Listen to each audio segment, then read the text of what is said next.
Hey, Divine Rise. At least it's Divine Rise here on the East Coast. At this particular time, it is 7:50 something. Alexa, what time is it? The time is 7:57 a.m. 7:57 a.m. here on the East Coast. So if you happen to catch this video at a later time, then greetings. Um, but I want to have a real talk here for a moment, okay? This discussion is, or this thought provoking video that we have here was inspired from a few events. And I'm not going to go deep into detail, but I will kind of give you a background story of like where this is coming from. So a couple of months ago, while on my soul's journey, I journey into the infernal realm through my third eye and was given the key to the infernal realm. You may be questioning or wondering, like, why would you want to do that? And for those that don't quite understand what the infernal realm is, it's hell. You may want to call it the underworld or what have you, but it's hell in the Christian aspect. Okay. So I saw an aspect of myself, and it's so crazy, bruh. Like, cause this shit be so real. I saw an aspect of myself when I was younger, and the energy that was associated with that aspect of myself when I was younger was shame. Like, it had been condemned to that part of hell. And this aspect of myself was totally consumed with what, I was doing as a child, but it was something that, people condemn other people for.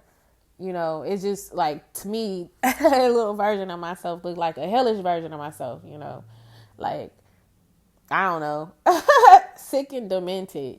Not saying that I have a sick and demented aspect. Maybe I do. Maybe we all do. Like, there's part of me, aspects of me that laughs when people fall and hurt themselves. It's like a little trickster, and I think it's the funniest thing ever. Not necessarily that they hurt themselves, but they fail. It's like that part of me. Oh, you watching for some people to fall. No, I don't know. It's just comical.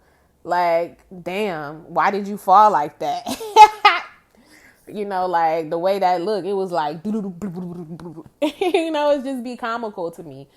But, I was made to feel wrong about that. I was made to feel bad about that. And it was like things like that was said, like, you waiting for somebody to fall, to laugh at their failing or something like that. And it don't necessarily be that, but that's how it's so easy to condemn those energies, right? So I saw myself being like completely consumed in something, and I went up to myself and said, acknowledged it and gave that aspect of myself a hug. So a little bit later, long story short, we're going to make this a long story short. I came upon this wisdom and knowledge when it comes to these 7 deadly sins, and specifically working with the principality of greed. Okay. And even greed has a name. Even greed has a name. So I'm working with these energies because what a lot of people don't realize is that when you do your shadow work, you start shedding light on those things that you tend to avoid or that you're afraid to face.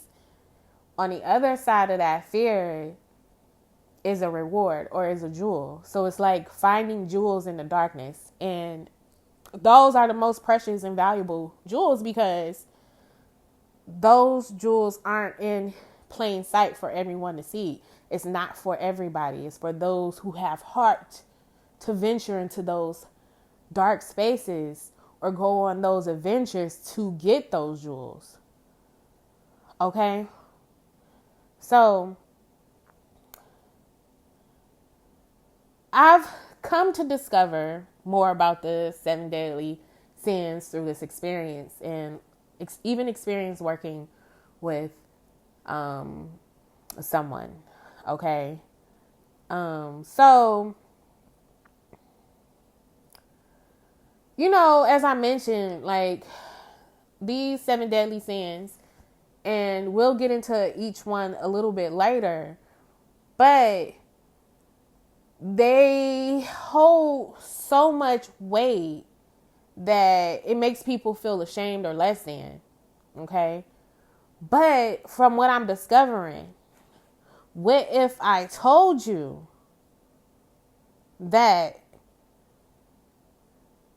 these sins are actually mirrors? You may be asking, like, how's that? How is that? Why do you say that?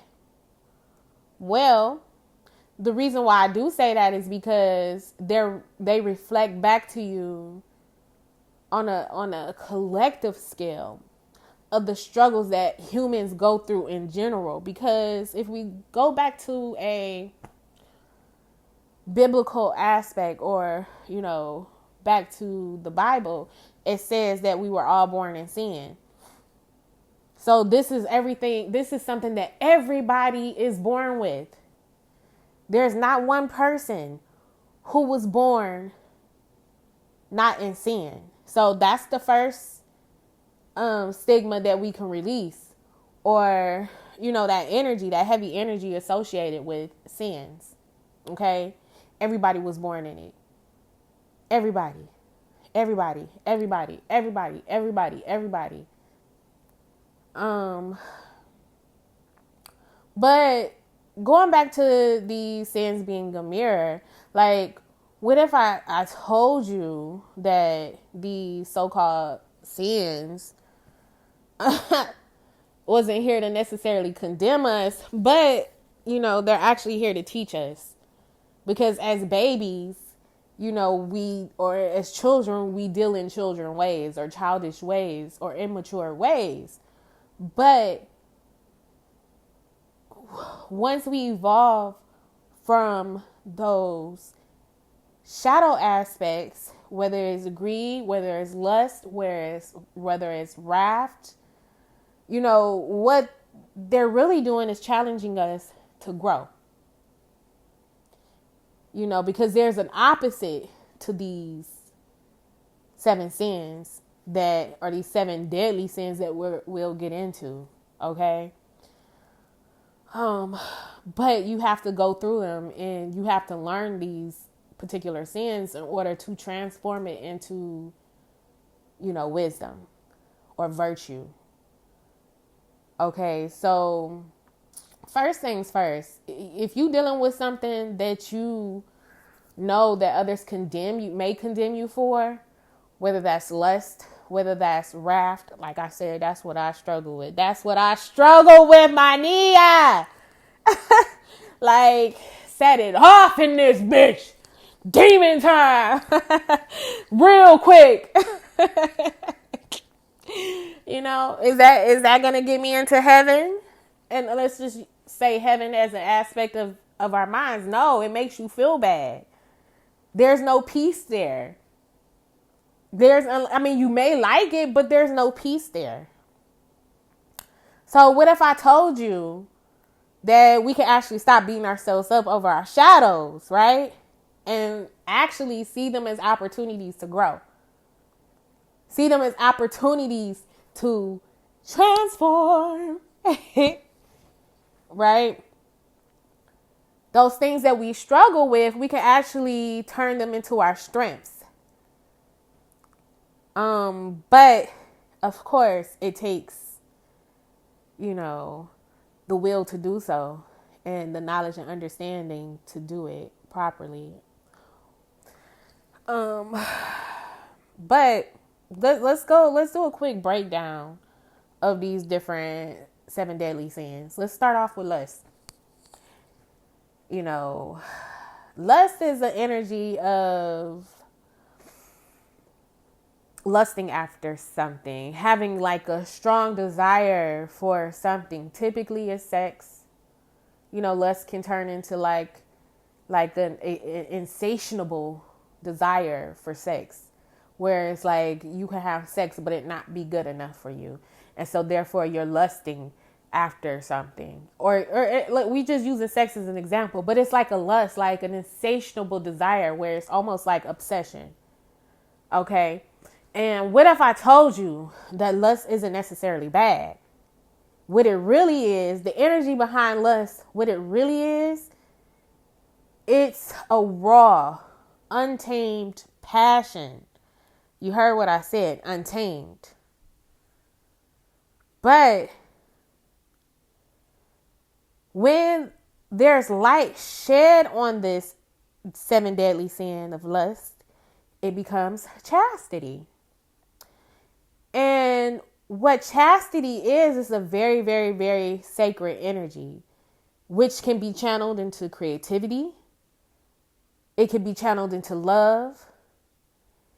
It can be channeled into connection. Because a lot of times with lust, there's a disconnect.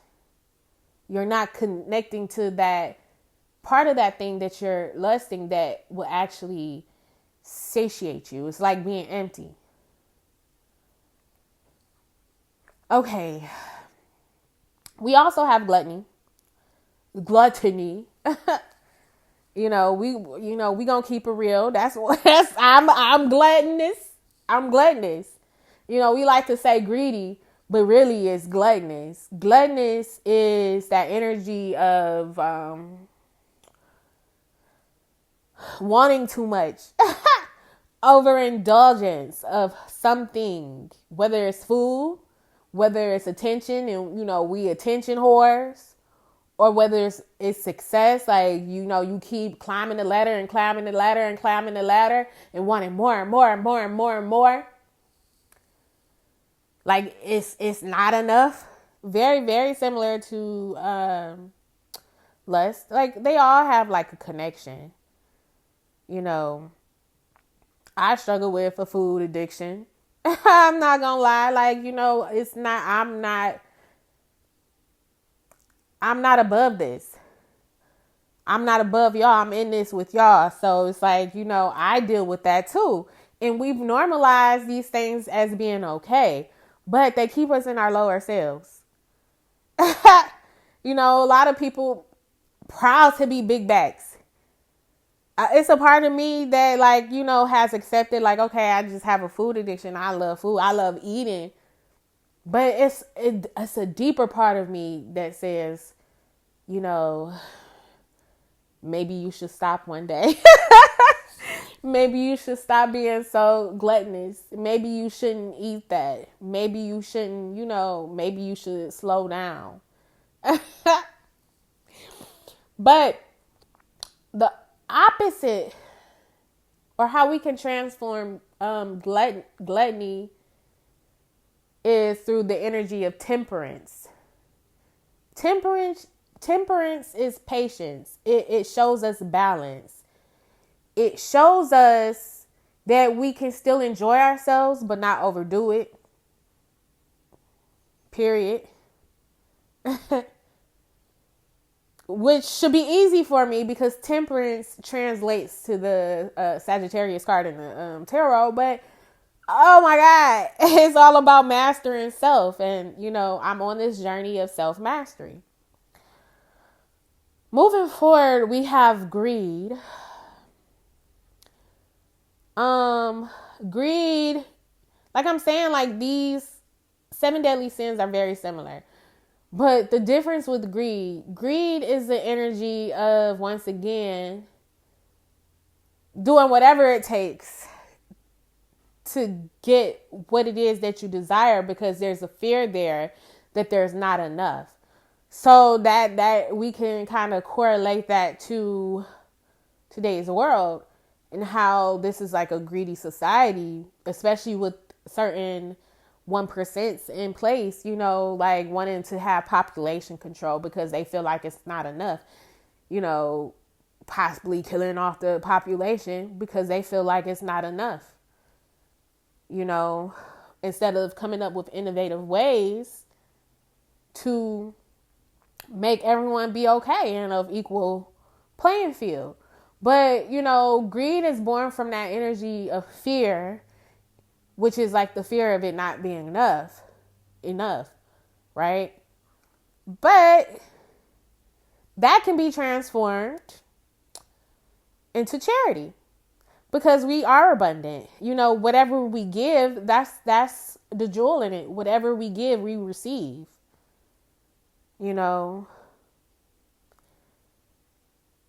It's a natural reciprocity and it's a universal law of giving, of receiving. So once we realize that there's plenty to go around, we can transform that energy of greed. I think we're on number 4. Whatever number we're on. The next one is sloth. When I think of sloth, I think of that animal that just moves real slow, as they say. But, really what the energy of sloth is, it's not about laziness. What it really is avoidance. We become slothful when it comes to something that we don't necessarily want to do. Okay, so sloth is more so about avoidance. And once we transform that energy of sloth, we then operate in diligence. And what diligence is taking pleasure in what you do. It's the joy of doing what you're meant to do instead of avoiding it. And a lot of times people operate in that sin and don't even realize that they're operating in the energy of sloth. Especially those people who know they have a purpose and they're not living that purpose. And they're not doing that thing that they know that they're supposed to be doing. If that's you, you're slothful. But we don't say that in a way to condemn you. We putting the name on what it is. We have what? Raft. Oh, my favorite. Look, y'all, I'm so embodied. I so accept my duality, my shadows, and my light. That's why I could laugh about it, because I operate in just about all these because we are born in sin. But the beautiful thing is you don't have to self-destruct based on these energies. Okay? Because they say the wages of sin is death. And it's a spiritual death. It's like living a life but not having joy.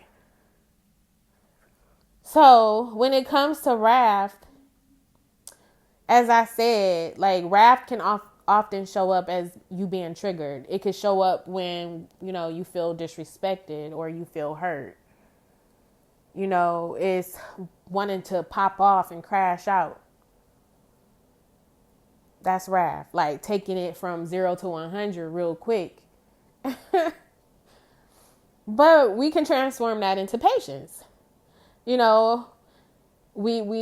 make fun of it, but you see people going woosah. That's real. They are in control of that demon, of that sin, So, with patience, we're able to find peace because it's not always about reacting. It's about how you respond.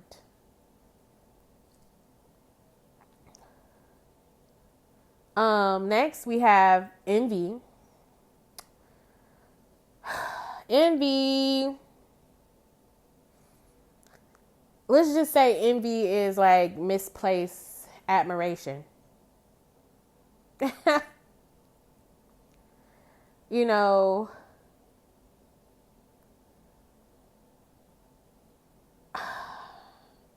we all know what envy is. When somebody may see what you have and they may not want you to have it. They might not even want it. They might not want you to have it.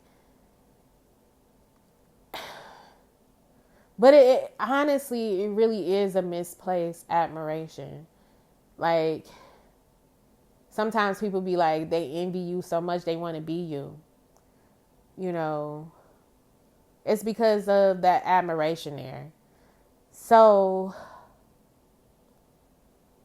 we transform that energy into kindness. So instead of being envious of someone, just tell them like, look, I really admire you for this.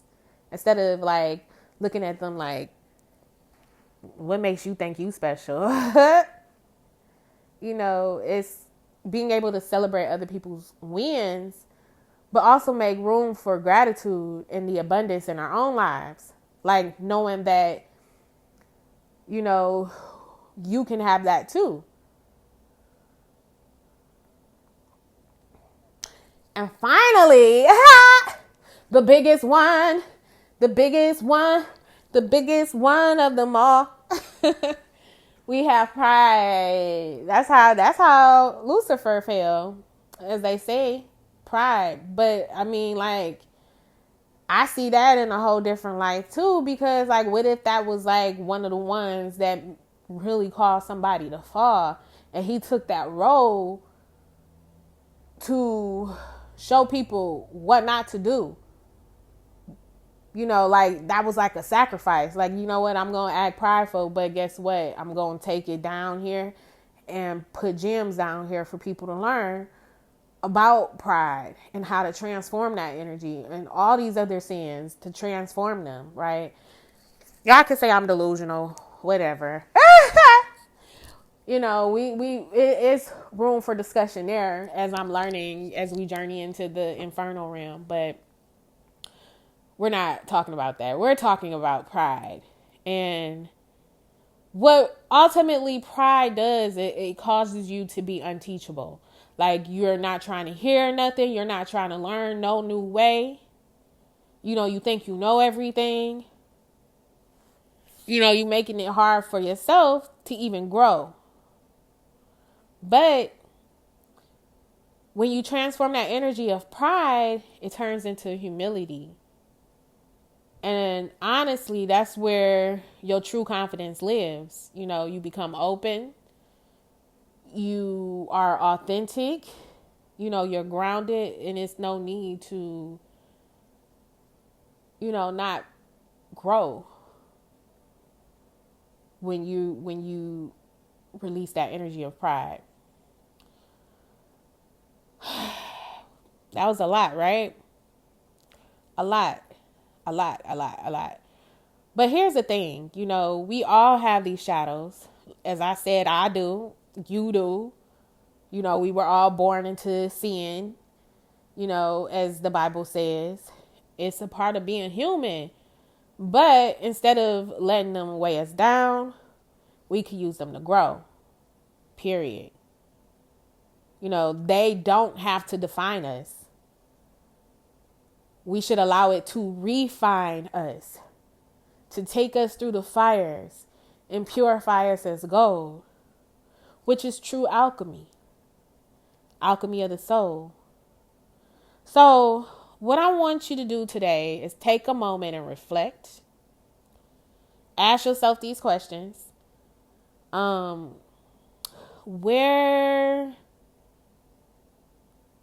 do these shadows show up in my life? And number 2, what is something that I can do to start turning that shadow into light?